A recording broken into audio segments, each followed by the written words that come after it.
Hey, good morning.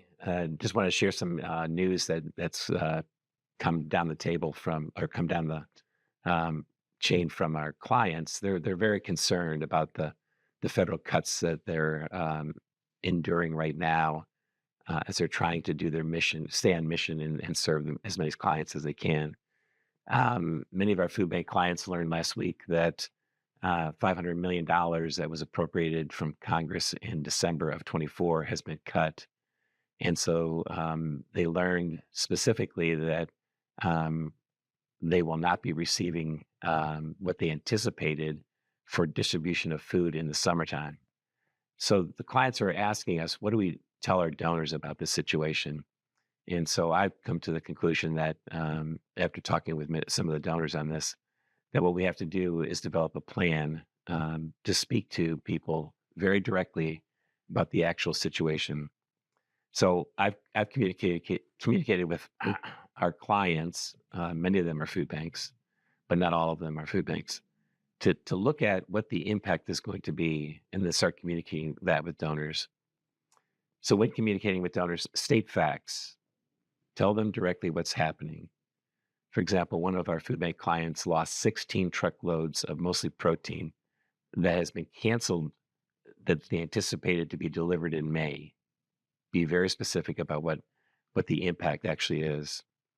Another client shared with me that 14% of their distribution has been cut. 14% of their entire distribution cut. So they have to be direct about this so donors understand what is the impact of this. Now, the impact, then, we have to be clear about this as well. Um, and it's unfortunate that we have to say this, but you need to say with confidence that people will go hungry. People are going to go without because we don't have the resources to serve all the people that are coming to our agencies, our partner agencies for help. More individuals will have to sleep on the streets. The big cut to the Interagency Council on Homelessness is impacting all of our people that we work with that provide services to people who are without homes. I also learned yesterday that um, one medical service provider lost 8 of their employees yesterday because of a grant that was cut. And so that means fewer people will receive medical care. Be very clear about what the impact is. Um, it's great to use hyperbole at times, but not in this particular case. Be very clear without hyperbole how to communicate to a donor what the impact is going to be. Then the next step is develop a plan for the loss. There's a new normal developing, and we have to get ready for that as fundraisers and people communicating with donors. Share the plan with the donors because they do want to help, and provide opportunities for donors to consider a donor involvement, but think about their own capacity. So, my recommendation to everybody at this time is to develop a plan, a long term plan, not just a short term plan, but a long term plan for how we're going to deal with the new normal.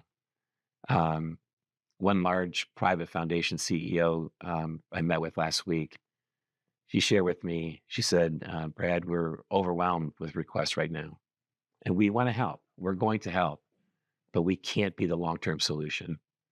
They're looking for us to come up with a plan, us meaning those in the business of a nonprofit work of serving people in need, and also developing communication with donors that's going to inspire them to join us in this cause. So when you develop a plan, make it a multi-year plan and turn it into a campaign. And just so the donors know that we're not going away, we're going to be here for a while and we need your help. Develop a gift table. And by that, I mean, don't be afraid to be bold and ask donors for help at their level or their level of capacity. So we have a lot of donors. All of us have donors that can only do $25 or $50.